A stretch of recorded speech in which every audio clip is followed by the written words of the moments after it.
Are we there? I think we are.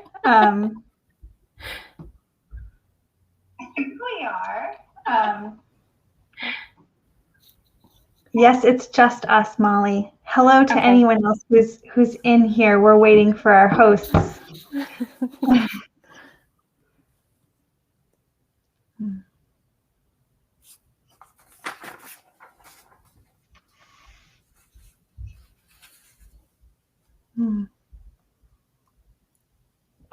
Oh, there we go.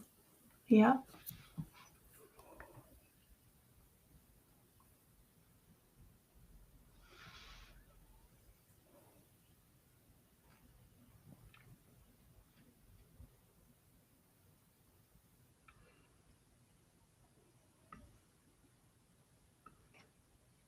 Lovely. So I'm seeing a message from Jessica telling us that we can introduce ourselves for those of us who are virtual and online. And I'll introduce myself. My name is Tia Kramer. I'm a social practice artist, educator, choreographer, and I'm living in Walla Walla, joining you from Walla Walla, Washington. My pronouns are she, her, hers. Hi, everybody. My name is Molly Johnston. I am the Rural Program Coordinator for Springboard for the Arts in our rural office based in Fergus Falls. But today I am coming to you from my garden shed turned office in Battle Lake, Minnesota. And my pronouns are she, her. Ready? Ooh, yeah, listen to that microphone. All right. Welcome back, everyone. Welcome back to the arts track of Radically Rural. Hi. Before we get started, I just want to send a huge amount of love out to our technical moderators and technical directors today. They're doing an amazing job staying grounded through all of this and getting us through all the difficulties. Now that we've done one, hopefully we're more practiced and we can just smoothly roll into this next one, which I'm super excited about. This is Artists Residencies, Embedding an Artist in a Rural Community. It's going to be a great conversation. So first, I'll get through some logistics. My name is Jessica Gelter. I'm the Executive Director of Arts Alive. It's an arts service organization here in the Monadnock region of New Hampshire. And we do cultural tourism promotion, and we support artists with coaching and business support. And we bring together the creative community on lots of different topics. So today we're in a beautiful historic church. We have bathrooms that way and also downstairs. If you have general questions, for those of you that are in Keene today, you can stop by the Hannah Grimes Marketplace at 42 Main Street, and they can point you in the direction of whatever you're looking for. So can all of us with these beautiful red t-shirts. For those of you online, hello, welcome. Please go ahead and introduce yourself online. Your name shows up so you can share where you're from and maybe an organization you're affiliated with and your pronouns if you'd like to. For those of you in the room today, you can participate in that chat if you want to log into the Socio app on your phone. Just remember to keep your volume off so we don't get that crazy echo chamber effect happening. So we will be taking questions from the audience, both in person and online.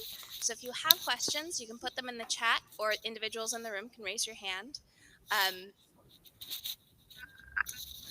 All right.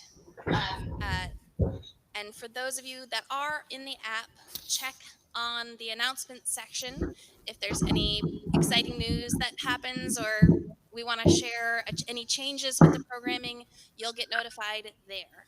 So thank you all for your patience as we forge ahead in this new weird hybrid model of conference. We're very excited about how it increases accessibility for folks who may not be able to travel here or may not be ready yet to travel. So before we get started, I want to do something called the land acknowledgement. Here it goes.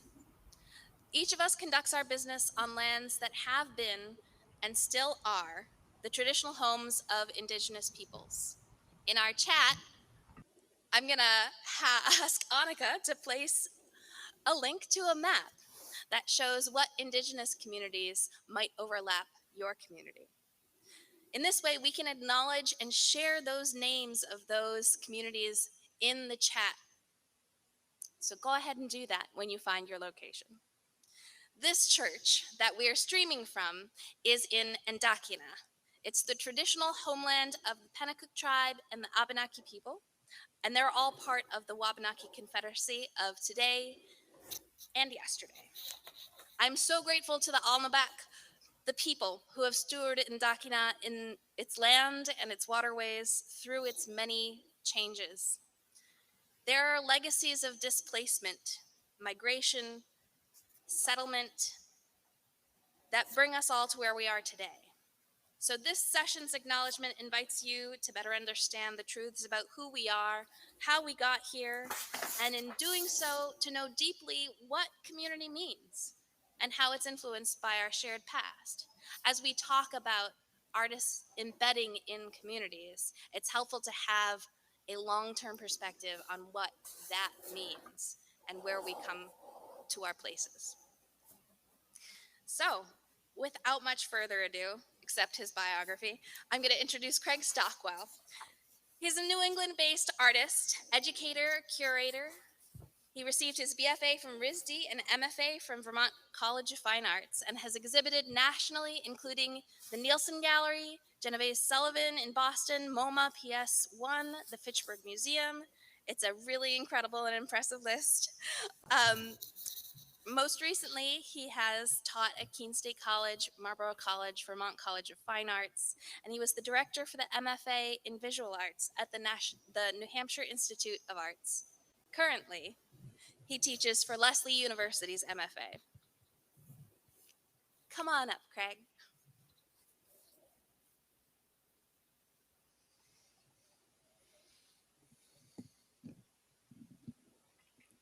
All right, so I was here this morning and I had a hard time hearing. So please help me out if you're not hearing well. I did go online and I noticed that the sound works very well online.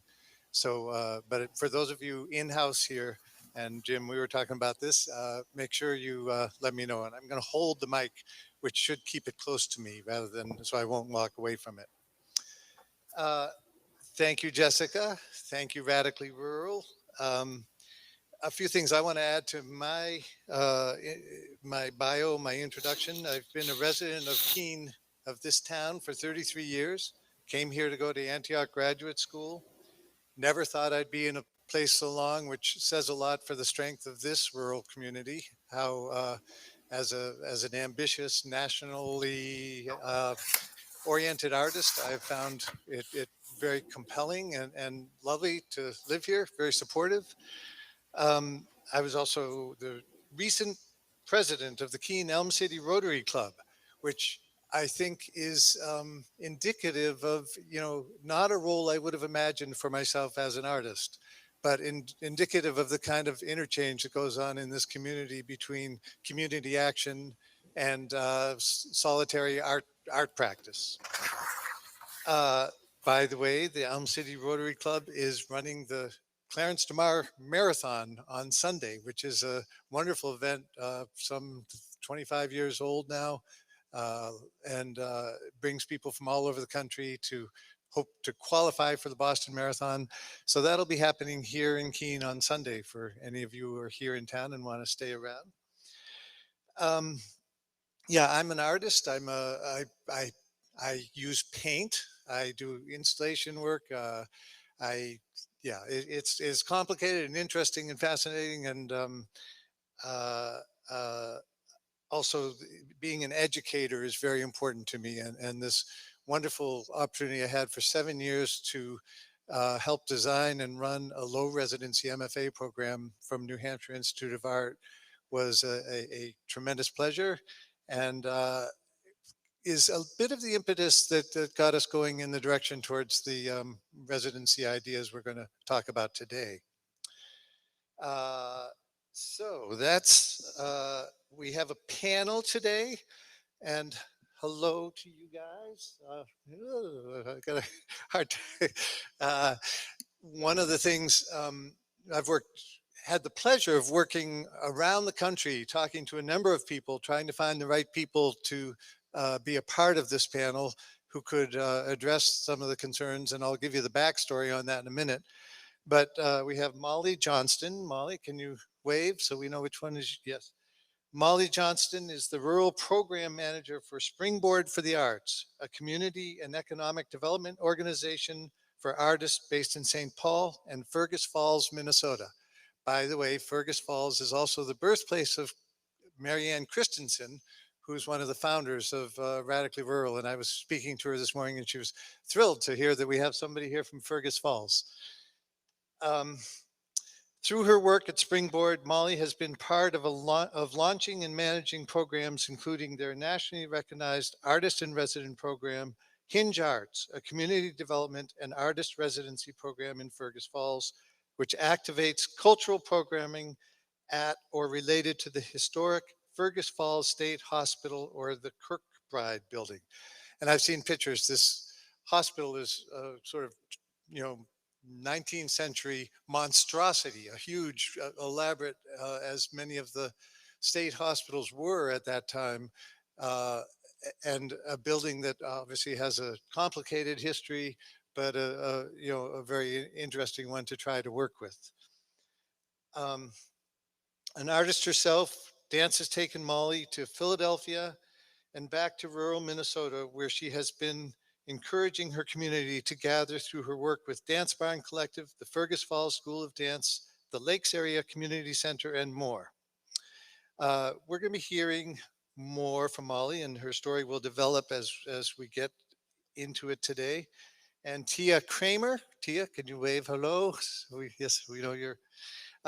Tia Kramer is a social choreographer, site-specific performance artist, and educator who collaborates with artists and non-artists alike in Walla Walla, Washington, a vibrant rural community nestled among expansive agricultural fields and the Blue Mountains in eastern Washington. Tia is most interested in everyday gestures of human connection.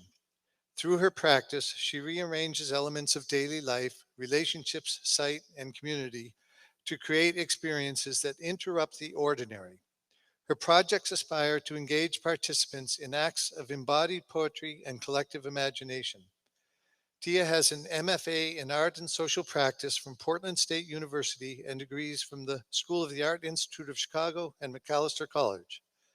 Her work has been supported by the Seattle Art Museum, Olympic Sculpture Park Residency, Henry Art Gallery, and Washington State Library, among others. Tia also leads the Walla Walla Immigrant Rights Coalition Colectivo de Arte Social, which initiates creative projects that bridge gaps of divisiveness in her community. So that's a quick introduction to the people who we'll be speaking with today. And I now want to give you a little background on how we've come to this conversation. So I belong to this organization, Arts Alive. I've been on the board. I was in on the founding stages of it. Arts Alive is a Keene-based, are we getting a little feedback or is it okay? It's okay. It's a Keene-based organization that essentially people come to Arts Alive with arts initiatives, ideas, and Arts Alive offers the logistical and funding support. They don't provide funds, but they help find funds so that those initiatives can get underway. One of the things we've been working on in Keene for several years now is something that was called the Arts Corridor. Now, the Arts Corridor was a proposal to take Emerald Street, which is a big gap of downtown, which is a lot of large parking lots and empty spaces at this point. And the idea was to activate that space in some way with a number of arts infrastructure, buildings, artist housing, galleries, stores, outdoor art, farmers market, a number of things like that were in the proposal. And at some point, I forget the figure, but there was the possibility of gathering like $12 million to take on this project and get it underway. Unfortunately, along came COVID and many other things, and that project went to sleep. So Arts Alive, one of our initiatives was to begin to rethink that project. And as smart kind of rural people do, we said, let's think small. Let's get something happening there. Let's get something in place that is successful. Let's think about putting up canopies so that the farmers market can have canopies over the parking spaces they use on Saturday morning. And that can also become perhaps a craft and arts market on Sunday morning. Let's just think about things like that. We also took a look at the old post office here in Keene and said, maybe we should think about buying that building somehow and having a small rural arts museum, maybe like Mass MoCA, or maybe the Courier Museum in Manchester, New Hampshire would help us out to think of some exciting alternative offerings for a rural community like this.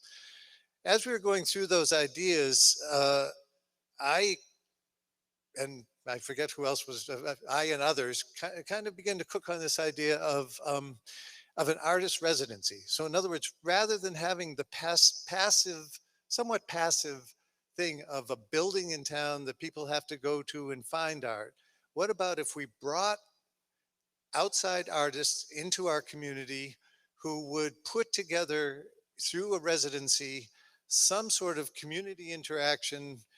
And this is what we're going to talk a lot more about today in terms of what to imagine and how to imagine it, that would activate the town and provide an initiative to activate this arts corridor, this part of town that we're hoping to see come to life.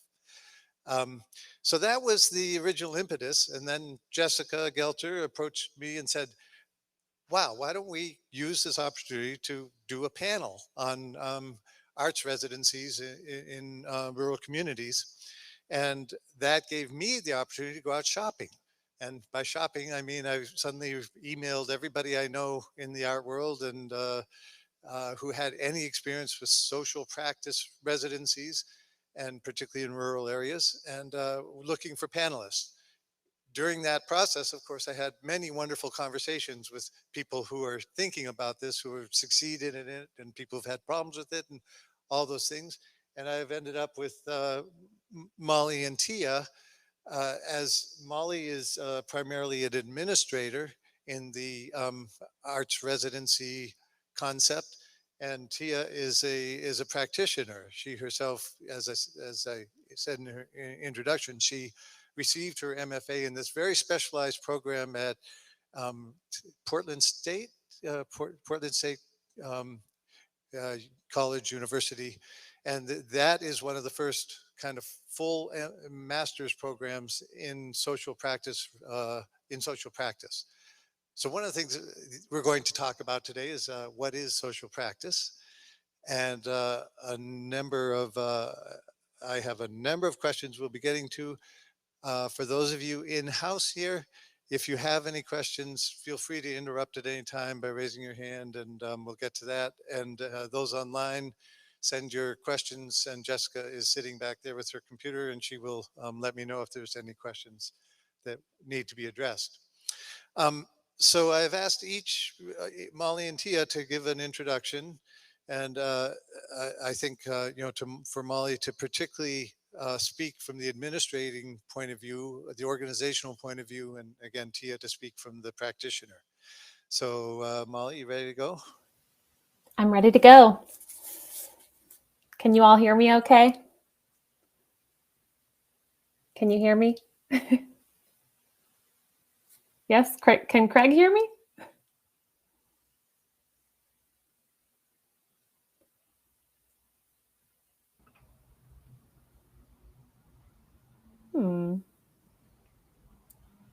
Oh, okay. I'm seeing the online folks can hear me. I'm just not quite certain that the folks in Keene can hear me.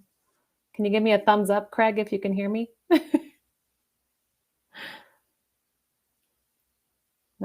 Not seeming like it. Tia, can you hear me? Yeah, I don't hear Craig anymore either, Kimberly, who's talking on.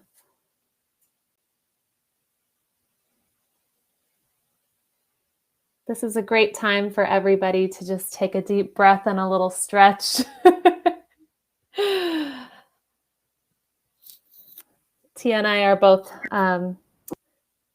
improvisational dancers, so we're ready to Yes. do what we need to do. Oh, we're standing by. We're staying tuned. For those of us who are online here, I want to say hi to Kim, who went to grad school with me and has a beautiful definition of social practice out in the world. Not to mention she's done really great building her own residencies in rural communities. So fun. I wish we were all in the same room. I know, right? But we are all able to at least hypothetically meet each other here. That's great. Yeah, feel free to share anything in the chat that can lead us in some conversation directions.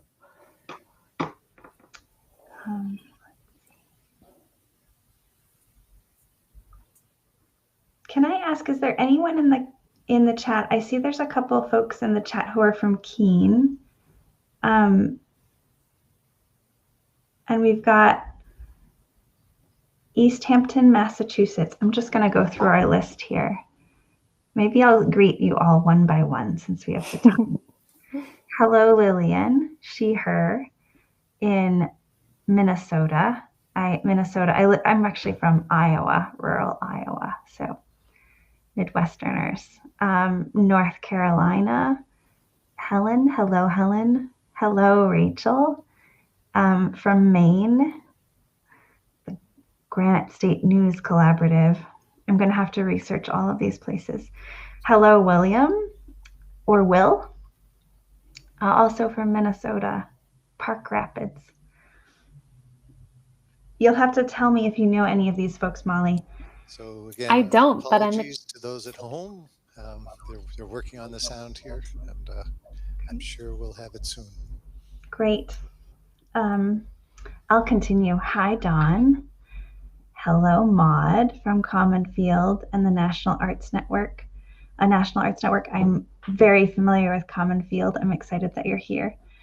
Of course, hello, Kim. Hi, Kate. I guess I would, go back and in case it wasn't clear. What I love is that we have a real world problem here, which is, an artist residency in Keene. And that's the problem I want these people to go to work on. And any of you who are attending today, I know I had a conversation with somebody in the audience who is considering such a thing for their community. And it's, what can we do to set these things in motion? What are some of the problems we're likely to face? I think I hear some sound. Hello. Can you hear us? No? Hello? Oh.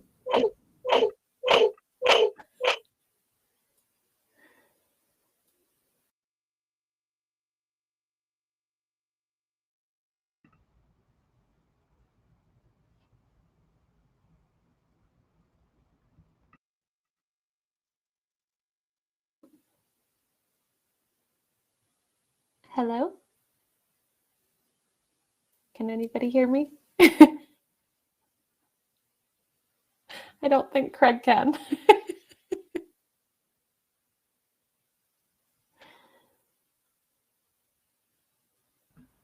Is anybody on the chat in the space? In the church space? Anybody on the chat in the church space? Can you hear us in the space? Yes. I just got a thumbs up. I think Craig's giving us a thumbs up. Craig, we cannot hear you. Okay, go ahead, Molly. Go get started. I'm going to go. Just so you know, Craig, we cannot hear you through the microphone, but thumbs up if I should begin. Awesome. Okay. Hello, everybody. Thank you so much for your patience on this. I think it's a great reminder to allow ourselves to laugh and to go through this together in a light way. We all know as arts or as community leaders that the work that everybody is doing at Radically Rural right now is enormous, and to offer them your love and support through all of these wild changes they're doing last moment. So thank you all at Radically Rural. And thank you, Craig, for the lovely introduction you gave. There's nothing I love more than just listening to somebody that loves where they live and loves to make it better. This idea for the Arts Corridor is incredibly inspiring, and I think just by hearing the energy that you have speaking about this reminds us all why we do what we do. So I was asked to introduce myself, so I will do that and drift into some other things as we go along here. So hello, everybody. My name is Molly Johnston. As Craig said, I am the Rural Program Manager at Springboard for the Arts, which is based in both St. Paul, Minnesota and Fergus Falls. I am coming to you today from my garden shed that I turned into my office during COVID, and which is takes place or is located on Dakota and Anishinaabe land, also known as Battle Lake, Minnesota, which is about 3 hours northwest of Minneapolis. I'm about 20 minutes from the Springboard Fergus Falls office. Like many of you, I wear a number of hats in my community, so I just want to offer that I am here wearing those hats, and you are all here wearing those hats, and it's great to be able to speak from different areas. So my hat that I wear at Springboard for the Arts is that I will be really honing in on today is the work that we do with the Hinge Arts Residency in Fergus Falls, Minnesota, which takes place on the campus of the former state hospital that closed in 2005. As Craig said, it is an amazing building. I'm terrible with knowing sizes of things, but I know it takes about 45 minutes to walk around the whole thing. So if you want to Google Kirkbride Fergus Falls, you can check out some incredible images just to let your mind percolate of what it's like to be in our space. So as this conversation gets rolling today, I am hoping to shed some light on the programming and partnership aspects of hosting a artist residency in a rural community and what that looks like from the standpoint of an organization. From I know Tia is going to offer some more of the standpoint of being the artist themselves, and also getting into some conversations about what it's like as community members to have these artists visiting our spaces and the places that we live. So Springboard for the Arts started the Hinge Arts Residency in 2015, and since then we have hosted over 120 residencies, which is really crazy to think about when I just looked that up earlier today. So I'll get in more into the weeds of that later when we get into some more specifics. In addition to my work with Springboard for the Arts, which I just want full disclosure, I have only worked for Springboard full-time just for about 5 months. So I am kind of blasting into this conversation with a different lens. That being said, I have done quite a bit of work as a contracted person with Springboard, doing lots of projects with them for about the last 5 years. And in addition to my work with Springboard, I also co-direct a small nonprofit organization called Dance Barn Collective. And we are based in rural Battle Lake, Minnesota. And we have a more grassroots approach to place-based residency programs that are inviting movement-focused artists to connect with our rural community and our rural community to connect with those artists. And that hat is more of the shoestring budget hat. So depending on your questions and interests today, I may be switching back and forth a little bit. I'm wondering, Tia, if you want to hop in with an intro, and then we can go into a deeper dive in some of these things.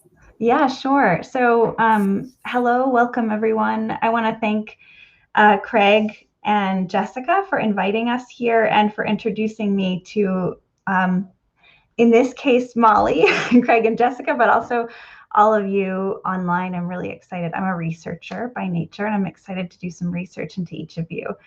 So I'm in Walla Walla, Washington, which, as Craig mentioned, it's a small community of about 30,000 nestled in the Blue Mountains of southeastern Washington. For those of you who are on the East Coast, I want to note how far Walla Walla is from any other urban centers. So I'm on the Washington-Oregon border, but I'm 4 hours from Portland, Oregon, and about 4.5 hours from Seattle. And then our nearest kind of big population center is Spokane, Washington, which is 3 hours away. So we're quite rural, but we're also a very diverse agricultural community that has some tourism. We've got a wine country here, over 200 wineries, and then strong and kind of pluralistic. There's so many different types of agriculture. Much of your fruit that you eat might come from this region. And because of that, we have a pretty diverse migrant farm worker population. The community is about 40% Latinx or Latine, depending upon what term you use. And we have bilingual elementary schools and really rich cultural heritage. And I want to note that Walla Walla means the land of many waters. It's an indigenous word, and we're on the occupied land. I'm on the occupied land of Cayuse, Umatilla, Walla Walla, Nez Perce, and Shoshone Bannock people, and Burns Paiute people. And those groups have really done such great stewardship for our land and continue to do that stewardship and have such a strong, important role in our community, and I want to honor them. I moved here 5 years ago, and I would consider myself a local long-term artist in resident in the community of Walla Walla. And for many of you we've got a pretty diverse audience today. So I want to really start with a big question. I would define myself as a socially engaged artist. And there's often, I get in my community this question of what is socially engaged art? And I would note that I think practitioners and people working in the field do not agree on definition. And one of the reasons that makes this such a powerful medium is that it's utilized in such a plural, like a really diverse way among practitioners. Some would say it's a discrete art medium like painting or sculpture that manifests kind of not in a studio or gallery, but rather in social or interactive spaces. And others would say that social practice isn't a medium, but rather an approach to art making that uses other art forms, but it's always created with and for a really specific audience. And as I mentioned, there are a couple of really beautiful definitions, one of which Kim Sutherland, my friend Kim, had written, and I will share with all of you in resources at the end. But in lieu of giving you my own definition, I want to mention kind of 6 key principles. And I think when looking at these principles, they can really form how we think about artist residencies and how we might think of an artist working in a rural community and how they can engage with that community in a really ethical way, because I think there's a lot of ethical responsibility that artists have as makers in communities, but that communities have in really holding each other and the artist responsible. So within socially engaged art principles that really guide my work is that the content of the work comes from collaborators. So I don't think of myself as a sole genius artist who comes up with an idea and then manifests it. Often it's created fully in collaboration. I might see a need in a community, respond to that need, talk to other people, come up with creative problem solving. I would also note that socially engaged art in my practice challenges expected norms and hierarchies. So we're talking about artist residencies, and one might think an artist residency means you come and you have a space and you work. For me, an artist residency might occur on a bulletin board or in a park or in an elementary school or in a parking garage. One of my artist in residency experiences is to be an artist in residence in motherhood. And that residency program was founded conceptually by Linka Clayton. And so I just want to really like shift that idea of what a residency is as we kind of begin this conversation, because I think it opens possibility in rural communities to really think dramatically differently about what role art can play and where that might occur. I would also say socially engaged art privileges lots of different types of knowledge, often elevating knowledge that's undervalued or not brought to the surface, and that it's collaborative and I like to say sometimes co-authored. I hope it's always co-authored, but there are ideas that an artist might originate and bring forth and have people collaborate or participate within. But really strong art, especially in rural communities that affects the community for a long time, is very co-authored and responding to something in the community directly. That brings up that socially engaged art is created with and for really specific audiences, and that the last one would be that social interaction itself can be the artwork. So when I'm going to be talking a little bit about my own work, I might say that I make a performance, but in actuality, in many ways, I think the performance is a document of the actual work itself, which is the interactive work in the community. And so I'm gonna just give a couple examples of my own work, and then we'll dive into conversation.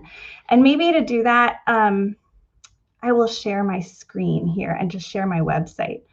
So let's see.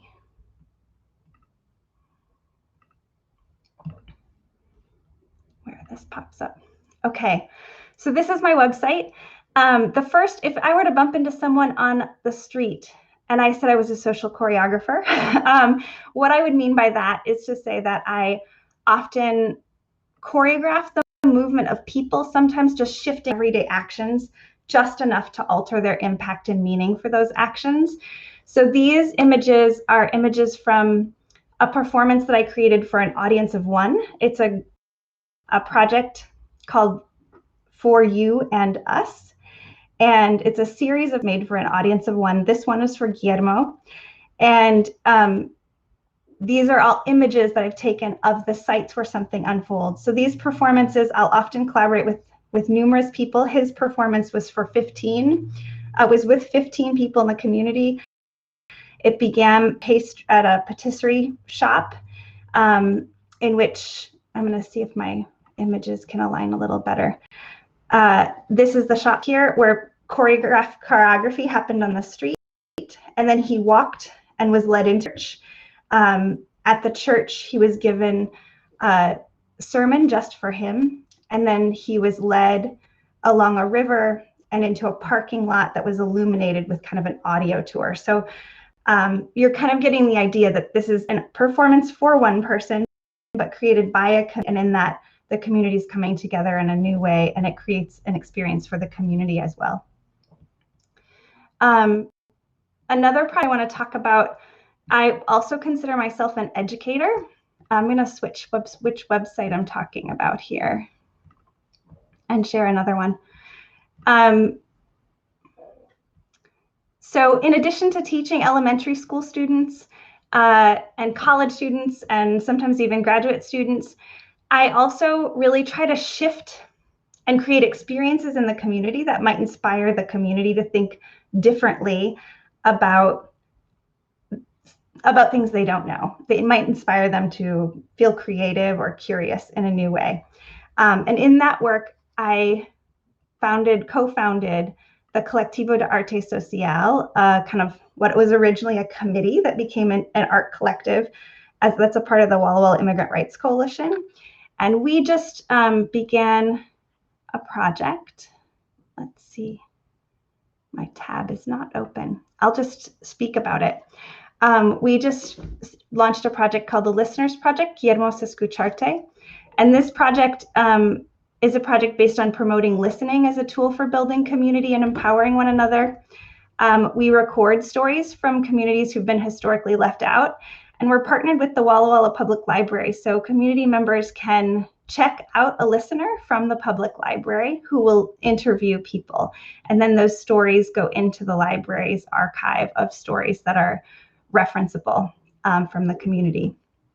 And then I also consider myself a performance artist. So I've created a performance here, a local performance that was based on interviews with immigrants. And then the performance itself was created by a team of students as well as immigrants from the community.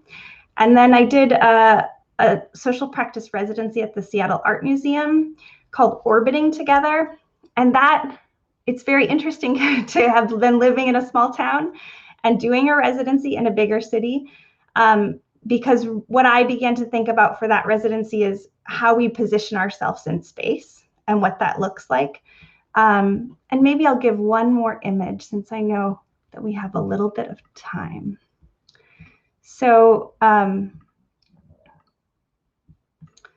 that project was a multi-part project, but I was really thinking a lot in this project about what we created is that Eric John Olson, Tammin Totsky, and I used a network of satellites that were flying over the Art Museum and over the state of Washington. And the satellites would trigger a text message to 500 people who opted into the text message service that would encourage participants to engage in kind of some somatic awareness of their body. And then to launch and end the text message service, we choreographed these large group performances where over 100 people got together in space and were directed via text message to interact with strangers, build imaginary landscapes. And all of these instructions were choreographed in real time to satellites passing overhead.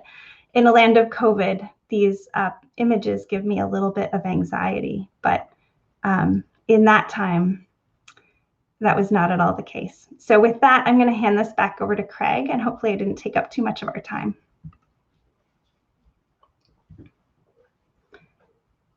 And I can't see Craig. Oh, there he is. Craig, we can't hear you online. Muddled for me sitting up close here, but I was right in front of the speakers. Okay, yeah, not ideal, but and again, I think online it's a lot clearer because I spent some time on there this morning. So thank you for kind of orienting us. I have a number of questions. I think let's begin with this. I have this image of an artist or a group of artists coming to Keene and mobilizing and electrifying the community through participatory projects, events, street actions, performance, exhibits, and both making art more familiar every day for this community, but also subtly working to challenge and provoke this community into reimagining ourselves. What am I missing?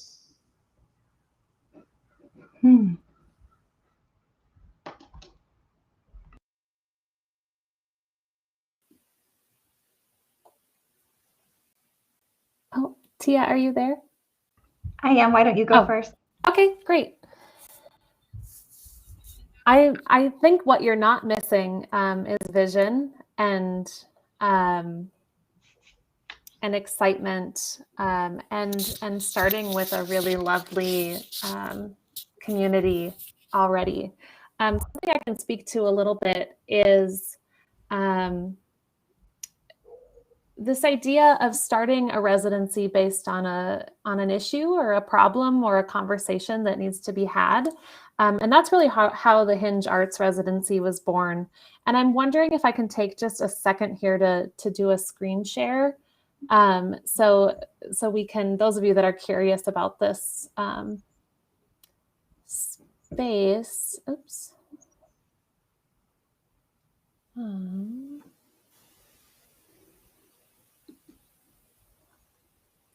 Let's see. Chrome tab, sorry about that, everybody.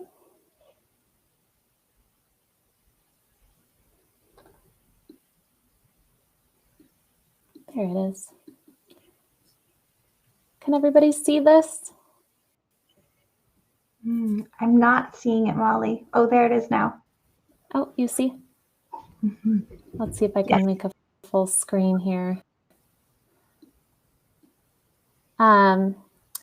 Okay, so this is the Kirkbride building which is a former state hospital located in Fergus Falls, Minnesota. In 2005, the building has not been used since 2005, and in 2011, I want to say, conversations started happening within the community, local government, that this space needed to be demolished. So, as you can imagine, the city council meetings were quite exciting during that time. Architecturally, this is a wonder. It's enormous to start off with. It's actually up on a hill in Fergus Falls, so people call it the Castle on the Hill. And so these conversations were happening within our community, and I can stop the share here, that were not great, that were a lot of blaming, a lot of hurt feelings, and at Springboard for the Arts, we truly believe that artists should be part of these conversations, and that artists are essential in navigating anything that happens in a community. So this is how the Hinge Arts residency was born, was let's start having some deeper conversations, not necessarily trying to push in either direction of what should happen with the space, but just to start shedding some light on the actual space in our community and the importance of it to folks. Given that it was a state hospital that cared for folks with mental illness, some people have terrible memories and associations with this building. So as you can imagine, having something like this in our community, there were artists, there were historians, photographers, all types of folks that were already coming to Fergus Falls to get the story, to make their art, to try and have these conversations. And I think that would be a piece of advice, is with an artist residency, you are able to make the guidelines, you're able to decide with your community how folks enter your spaces and how these conversations are being had. That's what you can do from the very beginning, rather than just sort of having it happen to you. Your community can really design it and use these conversations to better your community. Tia, do you have anything to add? I think I would follow up, Craig, by saying that I do believe actually an artist residency can add all of those things. There's something really beautiful about new energy coming into one space. And I feel that when in the small community that I live, whenever there's an artist here on a visiting faculty position or something of that nature, who have come here for a month to do a project, that energy is contagious. And I think that this starting point that Molly mentioned of really considering what is the site and what is the audience. So if you can even get more specific, who are the people you want to be engaged? What do you I think that what kind of creative practice, because there are models and artists who might come in and do a participatory project. So it's something where folks are entering in and out of it, or there are these co-created projects. And so length of time of the residency is going to very much determine what kind of artist you'll have and what kind of projects will happen. And then who will be the stewards for those artists? What are going to be how will they get to know the community? And then also, how are you as an arts organization supporting those people who are the stewards of the artists? What does that reciprocal relationship look like? So that the artists, in order to do really good work, are going to need a lot of information and resource, and that takes time, and that takes people's time. So really building in, if it's possible, funding for local people to really be considered holders of knowledge and compensated for that, or maybe the model of compensation is rather through rich relationships. So you might have a population of people. I'm thinking specifically of like elderly people who feel isolated, and they might be the stewards. And by articulating those stewards, you also might shift the artists who apply to join you in that process. And I've lost you, Craig, but we hear you now.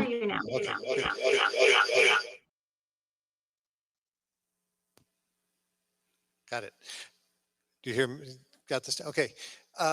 So a number of directions I'd like to head in with questions. The two that come to mind are one, real nuts and bolts, like what are ideal lengths for residencies? And I imagine there's not a right answer to that because it's so dependent on circumstance and what you're trying to accomplish. Housing for artists, anything like that, how to include them in the community. But I think one of the things that might need a little bit more digging into is this question of, this is not, for most people in our community, this is not what they think of as art. This idea of a person coming into community and somehow being an artist by doing stuff, that's a person should be here painting and doing, being polite. And is this person coming in, are they a rabble rouser? Are they, and who is this outsider trying to tell us what to do? So I think a lot of those questions of kind of, what is this kind of art? Why is it art? Why isn't it just, what's the term? The community organizing. Why not just have a sociologist or somebody involved in that kind of work? So what are the differences? What is this work setting out to do? And I'll offer one thing offhand that I always love about art is that art is process oriented rather than result oriented. And that's the difference between a social service undertaking, which is really aiming towards a specific outcome, whereas art is much more, let's begin a process and let's observe the process and see what happens to us in that process. Is that so? Do you understand the broad question here in terms of what is this kind of art? Why is it called art? And how it's obviously a very sensitive thing about how to bring it into a community without creating this sense of elitism and outsiderism and all those. So, yeah. So can you speak to that? Molly, since the question was specifically nuts and bolts, I would love for you to start with what you've learned from Hinge and from your own residency experiences. And then I can chime in as a follow-up.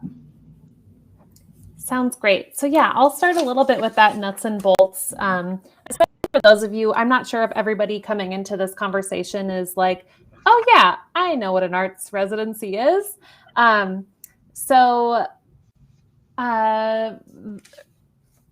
Craig said, these can be done in so many ways.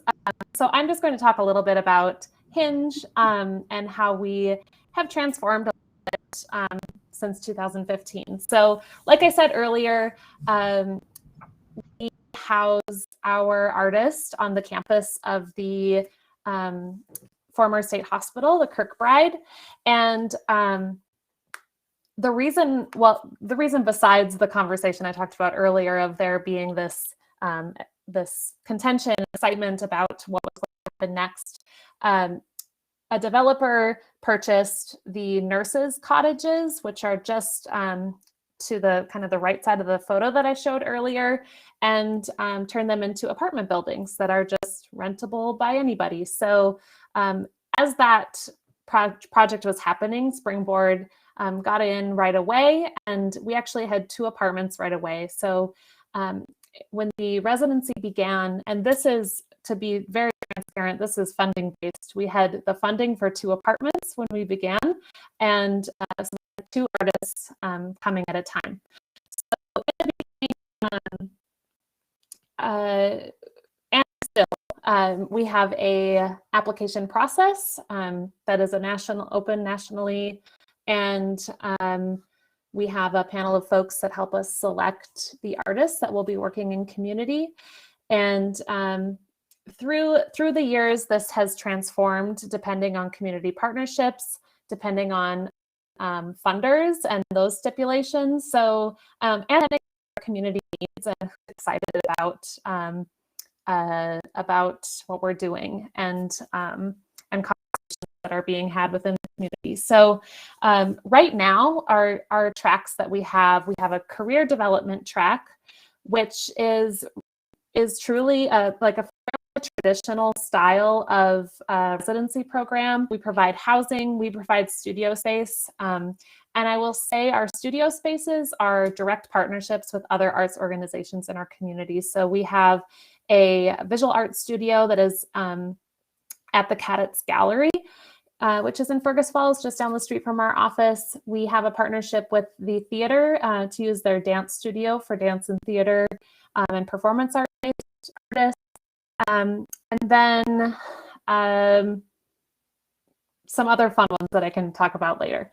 But so really those nuts and bolts of how the artist gets here. If anybody has more specific questions about how we do the call for artists and all that kind of stuff, I'm happy to talk more about that. Let's see here. What else was on the question? Molly, can I follow up with a question on that? Yes, absolutely. So you'd mentioned that there were two tracks and that there was a career development track. And then can you speak about the other track? Yes, thank you. So the other track was born out of some just interest from artists that are either originally from our region or were maybe interested in moving back or had toyed with the idea of what is it like to be an artist in my hometown. And also with a larger conversation that a development organization in our region was having about a big campaign they were doing, which I'm sure you're all familiar with in your rural spaces, of young families, people moving home, this idea of homecoming and people being excited about coming and making their life in a rural community. So we really piggybacked on this idea with this initiative foundation in our region, and that is when the homecoming residency was born. We also found just through practice of the residency that folks that had a tie were really building these strong, long-lasting community partnerships that even if they didn't, do what the foundation organization wanted them to do of like pack their bags and move home and start a family, they were still coming back and they were making an impact in our community. They were helping artists start projects. They were helping, the school get connected with building a new park. There were things happening, and it was very clear that these relationships that were homecomers were really doing the social practice, the deep steep in our community much more quickly. So we were able to secure some funding that would support the homecoming residency, and all of our residencies can be from 2 to 12 weeks, with the homecoming residencies being 4 weeks long. So really getting enough time to see a project go from beginning to end. Yeah, for the two tracks. Thanks for the reminder on that, Tia. Did you want to address any, another question that comes up to me when he's talking about nuts and bolts are funding. In terms of artists being funded, are artists given stipends, and what does that look like for you guys? Yes. So our two tracks are actually different for funding. So for the career development track, we don't have any there's no structure on how on what folks need to do, on how they need to interact with our community. It is truly career development used however the artist needs to use the time and space for their residency. And that does not have a stipend attached to it. The homecoming residency and other residencies we've done in the past that are more community-based do have a living stipend that go along, and oftentimes like a supplies stipend or something like that. And to be very transparent on the funding, those amounts and those time frames that folks can be here really depend on those funding partnerships that we have. When we first started the residency, we had a Art Place grant and an NEA grant that were able to fund getting it kicked off. And since then, our funding partnerships have been much more local. And I will say that those local partnerships have been strengthened through the artist residents themselves and getting excited about continuing that work with the artists. So yeah, any more nitty-gritty questions about those, I'm happy to get into. I'll follow up, although I have 1,000 more questions for you, Molly. I will follow up with a couple responses from my end. When it comes to ideal length, I think one of the questions and housing and a lot of the basics, I think so much of it comes to what kind of relationship are you looking for with the artist, and what kind of artist do you want to bring? For example, a 1-week residency, rural residency, is very difficult for an artist to get a lot done. However, if it's a small community and people are pretty open and they know they're coming, and you were to do 2 1-week residencies that were spread out, that could allow for remote building of rapport and relationship and work building. So 2 1-week residencies could be a beautiful solution. If you're really thinking about underrepresented artists, or you really have a strong, if Keene is a family-centered place, which I think a lot of rural communities are, you may want to consider what ways can you accommodate parents who are artists in residence, and what does that look like? And so, in that situation, a 1-week residency, 2 or 3 of them over the course of a year could be beautiful for a parent. Or maybe you do a long-term residency that's 3 months, in which a parent can bring their children, and you partner with a local preschool, and it might be a summer programs, so that artists have places for children to go if they bring their children along for parts of their residency. And I think I think that one of the things I would note when it comes to length is what kind of artists. Both you've talked a lot, I think this Radically Rural talks a lot about accessibility, and so thinking about accessibility for artists and a diverse group of artists. And then the other thing that you mentioned, which is like, how do local people welcome in this kind of practice?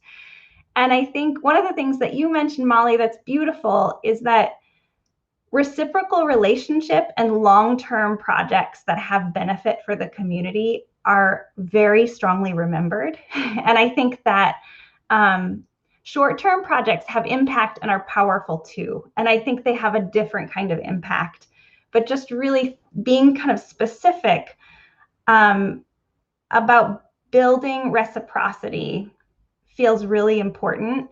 And then fostering support of local artists and local people who are interested in this work, because they're going to be in many ways the ambassadors for your residency and for socially engaged art. And so I think about, for example, my performances for one. When I approach 57 people on my mailman's route about making a performance for him, you would think that people would be like, what is this? This is crazy. Actually, I think I wrote letters to 80, and I had 54 people choose to participate, and none of them were artists. None of those 54 were artists. And I think those who participated were so excited and talked to Phil, my mailman, every day, now in a new and different way.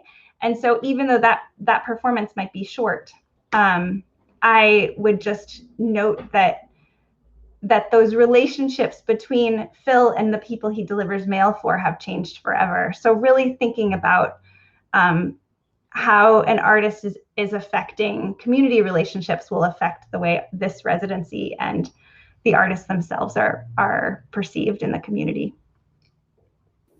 I would love to hop in on that with just a really lovely story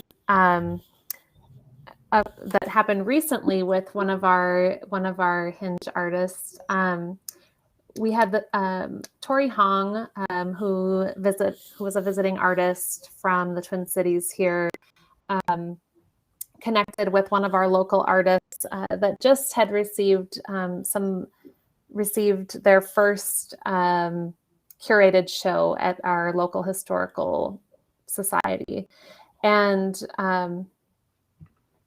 they got together to just have a conversation about their practices. And I had this local artist busting down my door the next day to just say, that conversation with Tori inspired me. I stayed up all night and I finished my entire show. So that sort of reciprocal excitement is amazing, and it's such an asset to artists that live in our community. I also want to just highlight that those don't just like magically happen. I spend a lot of time emailing and making sure it's okay that I share phone numbers and getting articles in the newspaper, and really making sure those connections happen, because especially if it's a 2-week residency and they don't meet until the second to the last day, that moment is gone. And so we spend a lot of time really crafting what those relationships can be. We spend a lot of time talking really openly with our community members about burnout. Like, are we visiting your studio too often with these visiting artists? Like, do you need a break? So I think that those honest conversations are really important to start having right away. That was, I would say, one of the biggest things that we noticed we had to make a shift on after a couple of years is like, these visiting artists are very excited to be here and do a project about the Kirkbride building. The Historical Society is maybe not as excited the 15th time that somebody comes in and asks them to give the whole spiel of what happened at the council meeting 2 weeks ago. So keeping those types of relationships in mind of the folks that are going to be staying in your community is just another thing that I'm thinking about. So just checking in here. First of all, are there any questions that anyone's carrying in the audience at this point, or anything in the chat? Yeah, here's a question.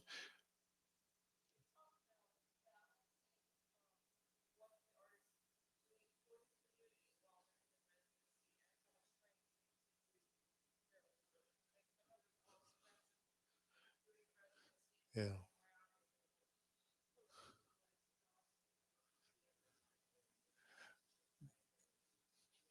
Right. So the question has to do with the balance of the artist's individual work and being able to prosper in that and serving the community at the same time. And that would certainly be, I think, in the concept I would have, that, you would be offering this person or persons. And, one of the questions I have is also about collaborative groups versus individuals. But yeah, how to find that balance, and how to not just drain them dry. And is perhaps one of the differences that these social practice artists are not needing so much studio time, that they see their work as doing that pretty much full time. Is that one response to that?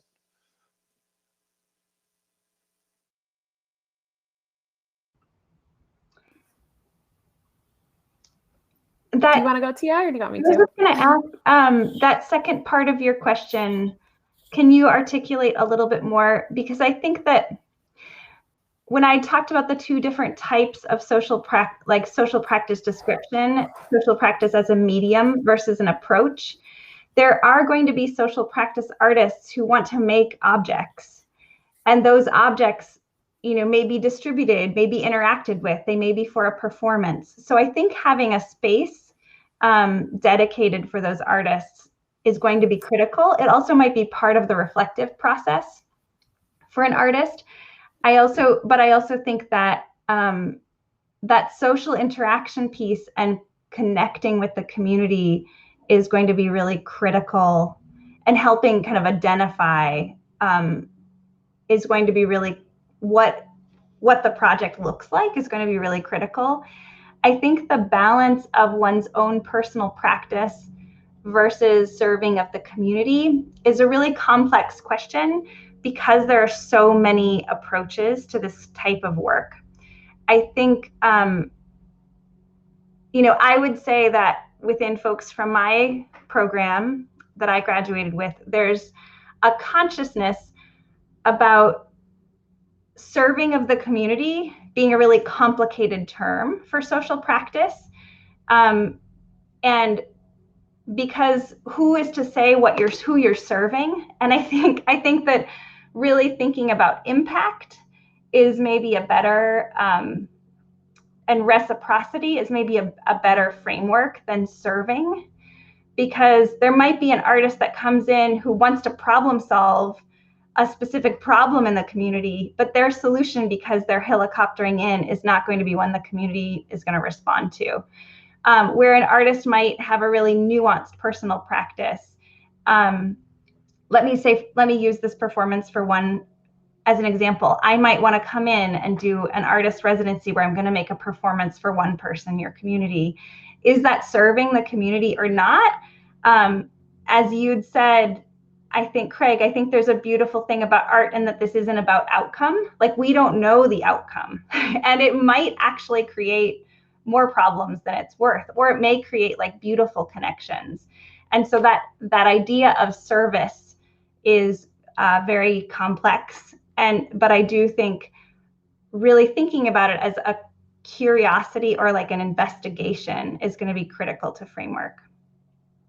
Molly, did you have follow-ups? Yeah, so much of that resonates. Just as an observer of the artists that have Perhaps come. it is this differentiation of this social practice, and that being the full-time practice and not needing to go into the studio and paint might be one of the differentiations. There's a question back there, yes?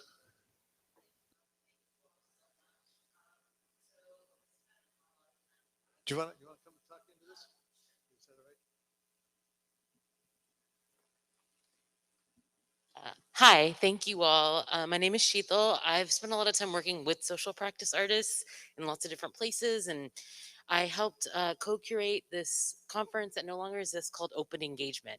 And one of the questions that we continually ask ourselves, and I would just love to hear from the three of you as practitioners in different part of these spaces, is what you all feel about the expectation of long-term impact for short-term engagements. So even if an artist is in a place for 3 months, that's a pretty long time for a residency, but it's still short in the life of any community.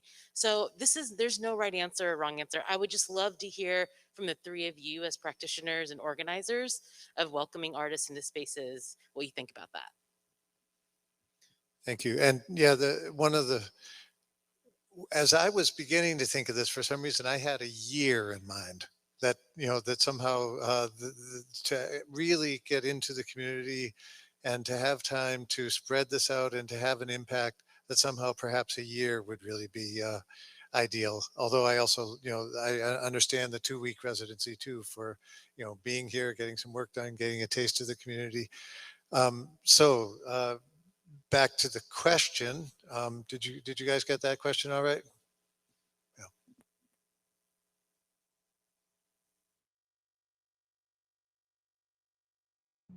Molly, I'm going to hand it over to you, and then I'll follow up. Thank you for the really delicious question, Sheetal. Yeah, so Sheetal, would you, and sorry, I know that you've probably already left the mic. the question is surrounding, is it more surrounding like length, like Craig was saying, or more so the, is there a goal of long-term partnership? I'm going to be answering correctly here. I think I wrote the question down, so let me awesome. to rephrase Thank it. you. What are our expectations of long-term impact when it comes to short-term engagement? And is that correct, Sheethal? Can you give Craig a thumbs up? Okay, great. Great. Yeah, so this is really great question, and something we as a staff have been percolating and letting bubble around as we really think about how our residency is becoming part of the framework of our community, of both our arts community as well as our just the landscape of our downtown. We are located in a downtown space. These partnerships, and I'm definitely not saying that all of our resident artists have made these deep partnerships, because there's also something beautiful about something happening and being very ephemeral, and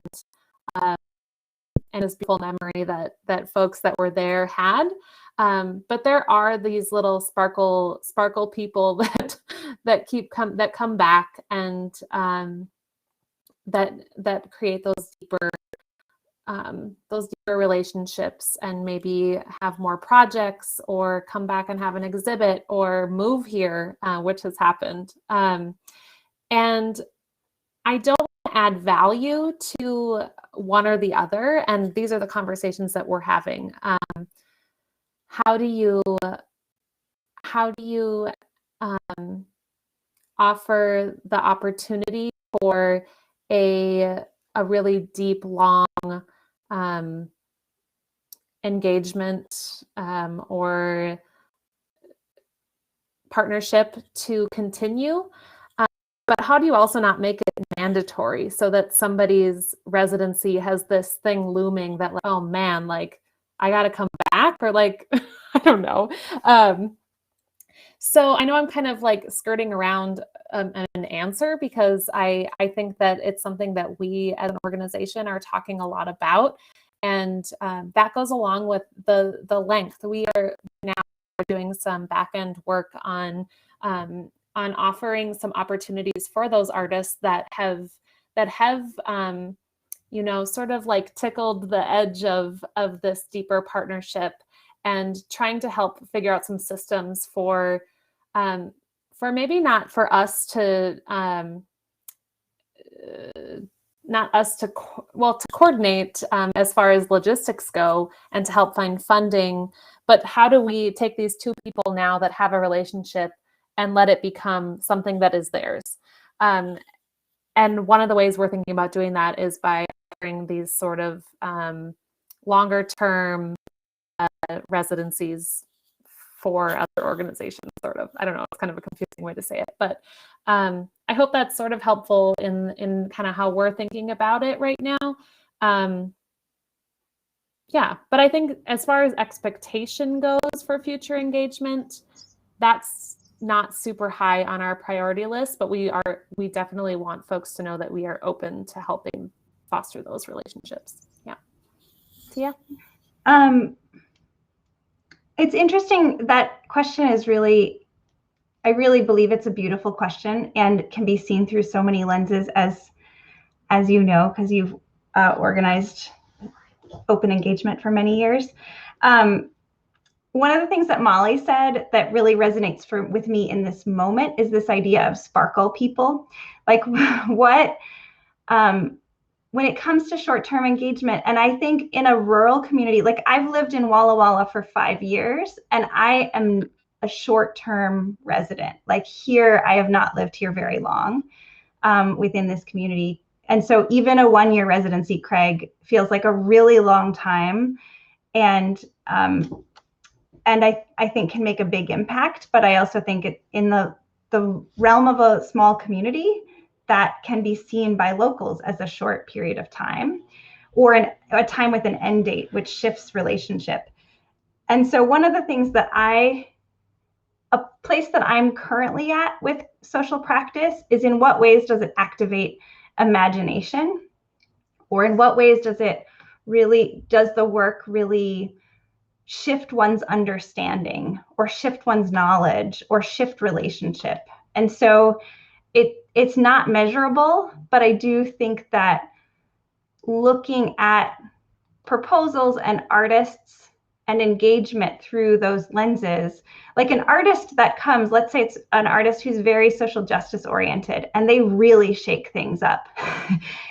That may, in a small town, that's going to have those impacts could potentially create ripples. And even if something's appearing in that moment as negative, it can come back as really positive. Like, there is space for all of those things. There's space for all these different types of engagement within this kind of practice. And I think activating one's imagination on how a place can be different, how an experience can be different, how relationships can be different, feels like a really powerful framework to look at when thinking about impact, instead of usefulness or service or tangibles. But that's just this moment, my reaction in this moment. Molly, I wonder, your organization puts out a handbook, well, you tell me what the name of it is, because I'm forgetting. But one of the things I particularly noticed in that is the tremendous care and thought put into language, and what terms you use to define what this is, and the care given to convey the fact that it's rigorous, it's serious, but it is also not. There's not a specific political agenda. There's not a specific radical agenda, and carefully working the language to make that point. So, could you tell us about the guide and what the name of it is, and also speak a little bit about language? Yes. I'm so happy that for some reason I put this in my bag before I left the office. So this, I don't know if it's backwards for you all. Great. So this is Springboard's workbook, Artists Working in Community. It's actually available online. I can try and drop a link. It's available online to just access for free. If you want to purchase the lovely hard copy, you can also do that. But all of the information is for free online as well. Yes, Craig, I 100% agree. And before working at Springboard for the Arts, I too was very, as an arts organizer and as somebody that was newly starting a nonprofit organization right after grad school, very drawn to how intentional Springboard is about the care that they put into language, the care that they put into considering how folks communicate and how folks take the time to gather information to offer something, and this book really does that, and it is a really wonderful guide for how to have community conversations, maybe to have a conversation that is not easy to have, and ultimately how to do that as an artist and how to do that as a community member. This is not a rural specific book, but I do feel like it goes into so many non-arts programming in my community as well. I actually the reason I had this in my bag is I brought it to a board meeting that I was at for our local community center last night, that we are going to be hosting a conversation that is pretty contentious in our community about selling our community center building and moving on to a new space. So there's some really wonderful exercises about how to facilitate group conversation, how to facilitate conversations about identity and about place, to do them in a way that uses creativity, imagination, and also really helps folks dig deep in relationship building within community. So I cannot recommend this book enough. I can't take any credit for creating it. It was before my time at Springboard, but it's really lovely talking about a lot of the things we're talking about right now. Like, yeah, we want to build a partnership, but how do you do that? There's templates for how to have those conversations. Templates for kind of what Tia was talking about earlier to Craig about, like, what are your values? Who do you want to communicate with in your community? How do you make decisions? All that kind of stuff. So that's sort of the language bit of that resource. I can't remember what the first part of the question was. Sorry. I was on at a conference, a Zoom conference the other day. Jessica, CIRD, what does that stand for? Citizens Institute of Rural Design. I was on an online conference with them the other day, and the person who actually, I think you mentioned you knew, she was using that book and the pictures to guide us through. So yes, that was Jamie Horder. Getting used. The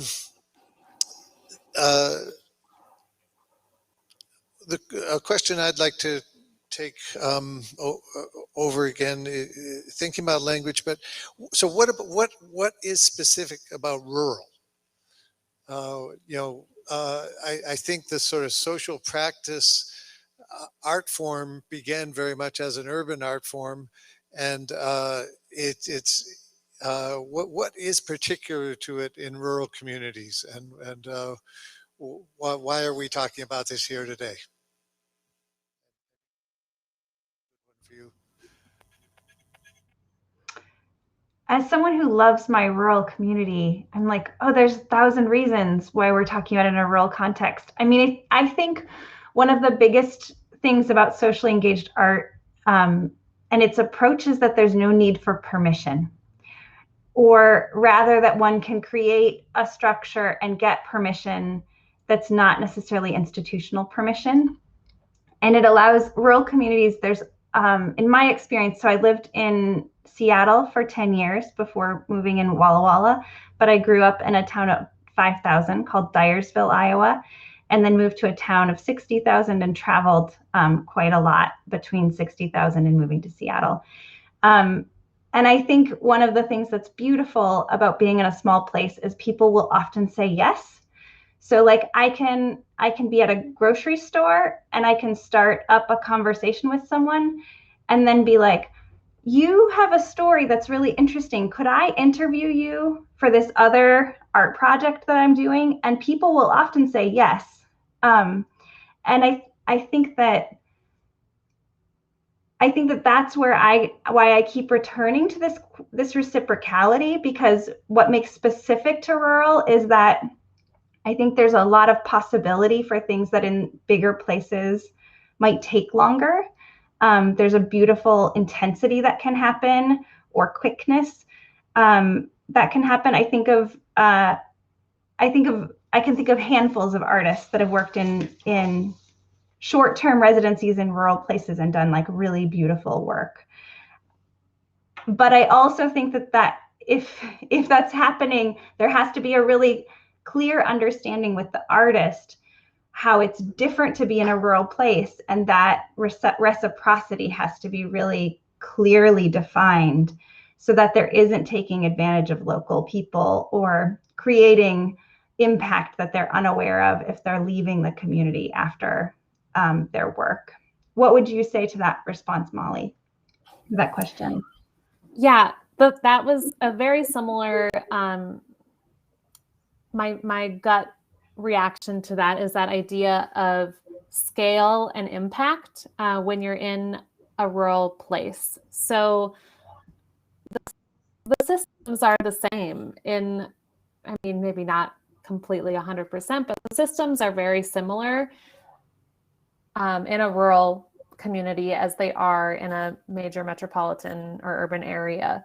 But it's condensed, right? So you've got these relationships that are happening everywhere, right? Like everybody needs the electricity, but maybe in a rural place, you know the guy that just climbed up the power line to make sure that your electricity gets back on. And those types of just shorter connections seem to rapid fire these ideas, and just the care. Definitely not saying that care doesn't happen in large cities. I have lived in large cities as well that I've experienced extreme care, but yeah, that just sort of the shorter distance between folks is something that pops out to me too. And another thing that I really think about a lot, and this is more anecdotally and personally in my own practices, is the intergenerational aspect that just is sort of inherent in rural communities that I really enjoy. And I just want to throw that out there too, as folks are thinking about, maybe ideas are percolating on how you can interact with your communities, to really consider that the intergenerational aspects and opportunities that arise. It occurs to me that urban communities tend to be more transient, and consequences are more kind of fleeting. And in a rural community, it's a wonderful thing that you have the opportunity to build something more lasting, but you also have perhaps face more confidence, more consequences if you fail. That it's going to really resonate, and you're going to hear about it. It's going to be evident.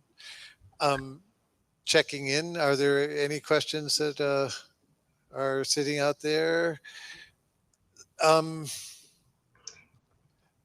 I don't know, it may be a negative term, but I just think I brought up the word failure. Again, because it's art, is the process and the taking it on enough? And is failure not really is anything actually going to fully fail, or is it going to have some problems that we're going to learn from? Can you speak to that at all? Is there the risk? Of course, there's the risk of failure, but I don't know. Speak to this idea if you can.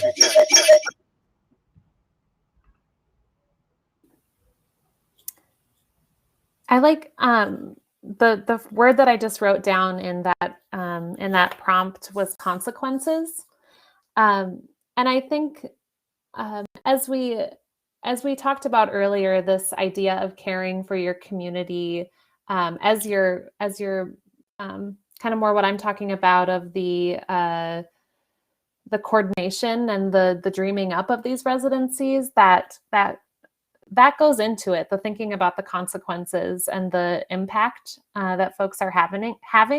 I think that's different than failure. So a consequence doesn't necessarily need to be bad, right? But that idea of failure made me think of a Springboard motto that we have is lots of little. So this idea that lots of little sparkle people, we'll just keep bringing them back. Can you tell I have a toddler? Lots of little great things make one big great thing. If every once in a while a not so great thing is sprinkled in there, the failure or the consequence is not as great. So that's something that we really practice at Springboard, that lots of little concept. And that I don't want you to equate that with the length of residency necessarily, but the points of impact and the points of contact with the community maybe. I want to follow up with that, because I think that this question, I mean, this is like, we could have a 3-hour conversation about this specific question. Because when you're The Artist interacting, Wall Dogs project. And for those of you that don't know, that happened about 3 years ago. And it was a national group of sign painters who gather in a different community every summer for about a 10-day intense period of painting walls with historic images. That is certainly as a social practice residency, it totally um, totally electrified the town. Hundreds of people were volunteers. Hundreds of people were moving around on the nights and the days when the paintings were going on, and really brought a charge to the town. um, I think one of the things uh, that's lovely about it is it was really had a very specific mission to create these historic murals.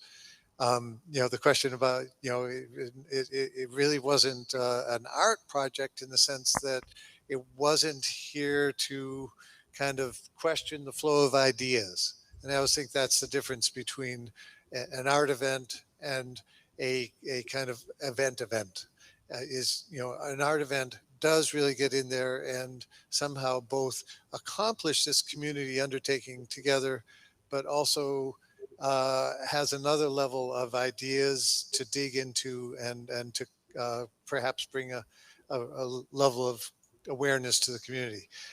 I say all that with some hesitation because in some ways here's this marvelous thing that did happen, and but I'd say they had no deeper intention rather than to just make those beautiful murals and be successful in that and to get volunteers doing that work, and they had wonderful side outcomes of creating a really energized community. Looks like we're trying to get them back. Um, they can see me. Yeah. um, I can think, you, Jessica, I think we are actually getting towards wrapping up. If there's no more questions out there, um, I'd say again, keep your those of you who are local, keep your eyes open. Get in touch with me if you or Arts Alive if you have any ideas about what a social practice arts residency might look like in Keene. What are some great energizing ideas, and hopefully we will be getting moving on that in the next year and have something actually begin to happen. One of the things for both of you, our initial thought is, given that we're a rural community and given that it's an arts endeavor, that there are many kind of cross pollinated funding opportunities available for those that wouldn't necessarily, again, be available for an urban initiative of this kind. And I think, Molly, you mentioned that a little bit in terms of funding, but is my impression right?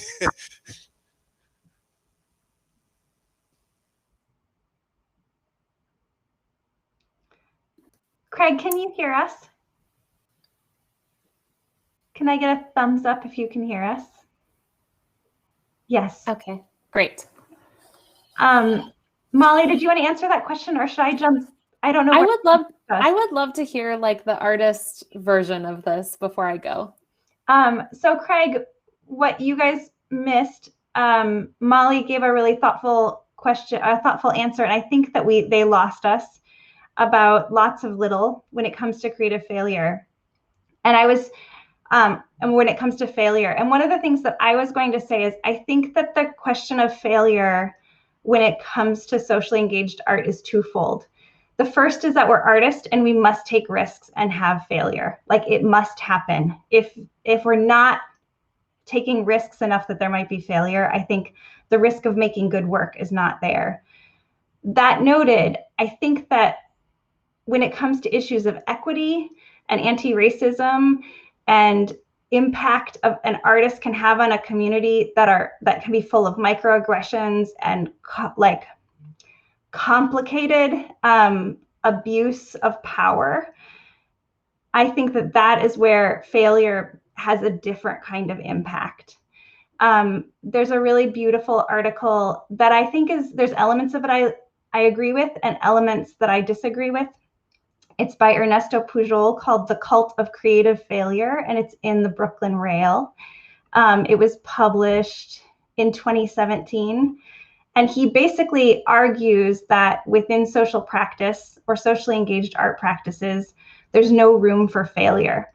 And I think it just raises a lot of questions about impact of socially engaged art that feel really critical to add to this dialogue when we're thinking about equity, inclusion, and that when making art that involves other people, there's ethical obligations. And that comes back to the ethic of care, I think that was mentioned, or this like feminist ethic of care. And I just wanted to make sure I snuck that in before we sign off.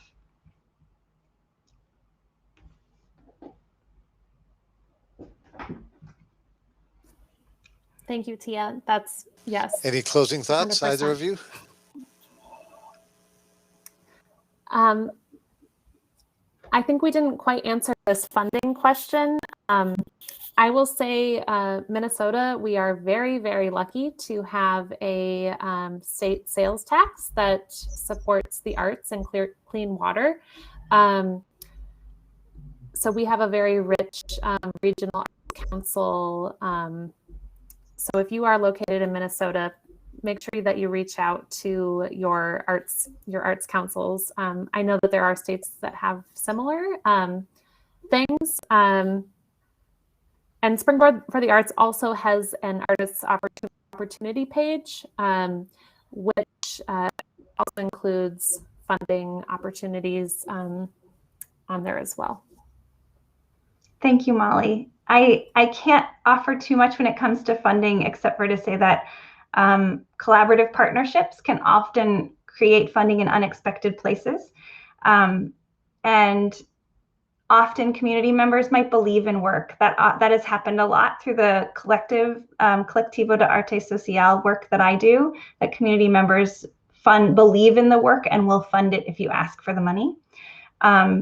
And then as final thoughts, I just want to say, thank you to everyone who's bared with us through these technical glitches and the challenge of hybrid. And hybrid has beauties and challenges. And one of the challenges for all of us who are online is that we don't get the energetic experience of being collectively in space. So I just want to take a moment and let all of you who are out there know that I'm sending a little like magic. Thank you for being a part of this conversation. Thank you for giving your time to this space. And I hope you can feel it through the distances, whether it might be maybe you can accept that in any sound in your environment. So if you hear someone walking down the stairs in your apartment building, or a bird in a tree, or the wind, or a horn of a car, that is me sending a little love to all of you who are in this remote place. And for those of you who are physically in Keene, you can do the same thing, but together. Thank you, Tia. Magic from me too. You are all sparkle people.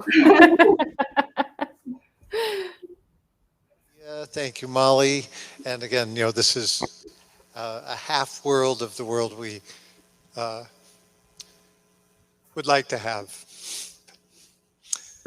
But Jessica, put a closing on it, and goodbye to you both.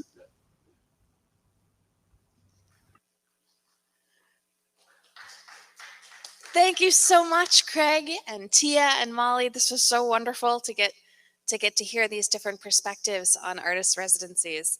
I'm really excited about the possibilities. So today, what happens next is it's a little break, and then there's a big party. So during the break, you can go visit the New Leaf Gallery, which is on Roxbury Street. There's some construction happening, but don't let that turn you away. It's a wonderful small gallery with contemporary works, mostly by printmakers. And there'll be refreshments. And then there's also live music down at a coffee shop called Brewbaker's Cafe, which is straight down Main Street. and take a right on Emerald Street. It has a big sign that says Nova Arts and a rainbow flag hanging out the front. And so there will be music, and they have really good coffee. So I highly recommend visiting there. So tonight the big party is at 5:30 behind the Wyman Tavern, which is straight down Main Street past the next roundabout, and on the college campus grounds, but right on Main Street. And that'll be a big fun gathering from 5:30 to 7:30. So I hope to see you guys there. And also tomorrow morning with some maybe yoga or hula hooping, which will happen in downtown, and then back here for the final session on creative placemaking. So thank you all. Have a good evening.